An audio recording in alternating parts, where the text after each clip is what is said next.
Welcome to another exciting episode of the $1 Million Peddlers. I'm Papergoy. And I'm Mr. Magazine.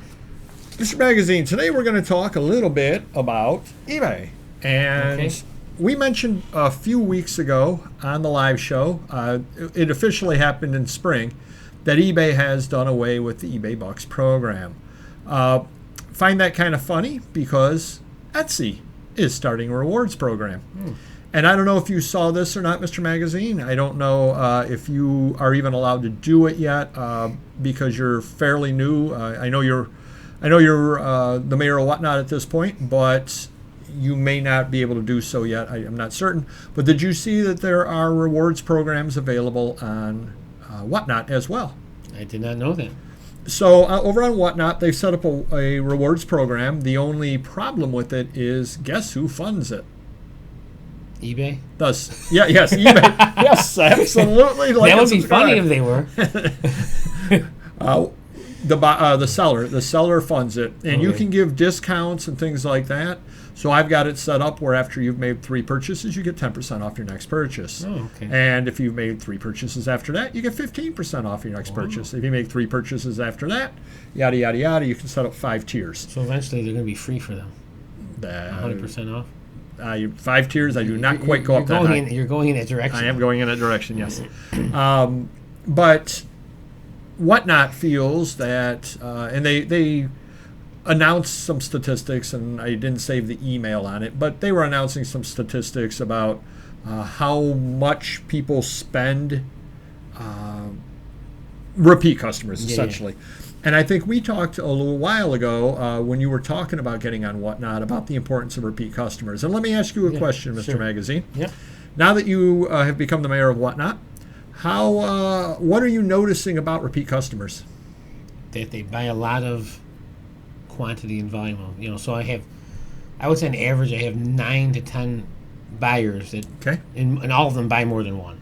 And if you're doing a 45 show, real quick, why don't you tell people when your shows are?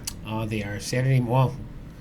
I'm going to say 8:15 for 4 hours, Saturday and Sunday mornings. Okay, and you're selling 45s one day and LPs the next day. Yeah. So if on a Saturday at 8:15, this Saturday, 8:15, you're going to get 9 people buying, and they're going to buy multiple 45s. Yes.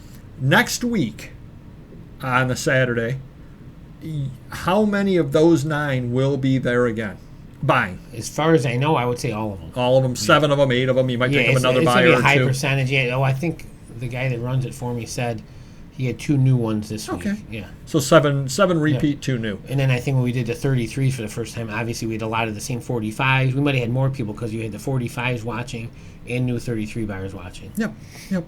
So you're getting a lot of repeat customers, which is what always helps. And that site more than any other, repeat customers are the lifeblood. And they do have the reward program over there as well, which we'll look into at some point and help you set up as well. Yeah.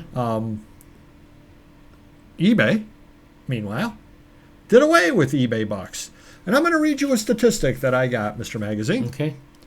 The cost of acquiring new customers is 5 times higher than the cost of retaining existing customers. So it costs a lot more money, advertising, etc., whatever you want, to get a new person to come to your site than to get to somebody already on your site buying again. Well, makes sense.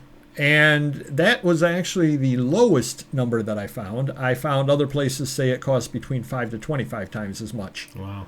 So I went with the lowest. I didn't want to be an alarmist. But it costs 5 times as much to bring a new customer. eBay has a group of existing customers.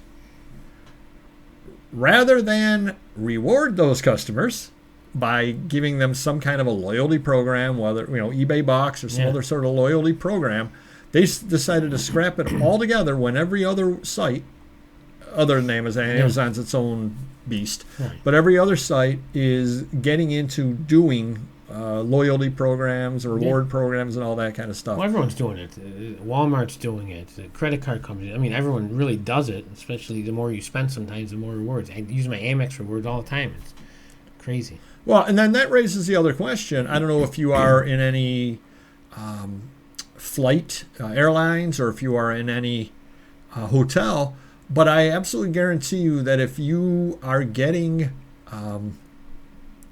points for flying or you were getting points for hotel, as long as it's not outrageous, you tend to go to the same hotel time and time and time again. Sure. I mean, obviously, if I wanted to go to Rochester, God forbid, and I went to check a hotel and I always stay at Hilton, and it's $650, okay, I'm going to shop that around. Right. But if it's $149, that seems like a reasonable price for a hotel nowadays. I would just book it because, and let's just say it's $149, but it's $142 up the street at a similar hotel. A lot of people will just book the $149. Well, you know what you're getting, and you're happy with that. There's been no issues. Yeah, and you stick with it. But you're being loyal.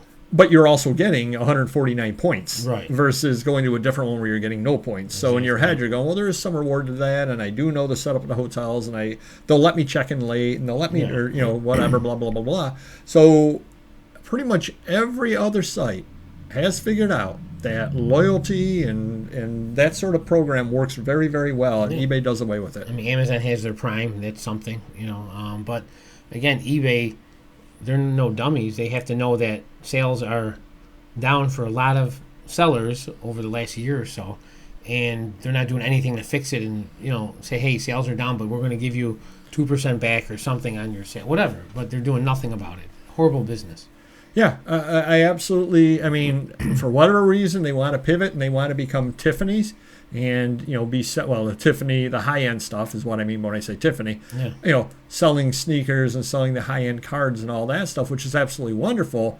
But the problem is there are only so many whales out there. Right. And if you are a site that is known as the garage sale site, going to be hard pressed to convince everybody, especially when you still have the garage sale stuff on there. Right, yeah. And if you've got 100 customers and one out of those 100 customers is a whale, what happens if something happens to that whale? He moves on with collecting. He has a bad experience on eBay and says, I'm never coming back to this site again. Yeah. He, whatever the reason, he passes away, loses his job, moves out of the country, starts a family.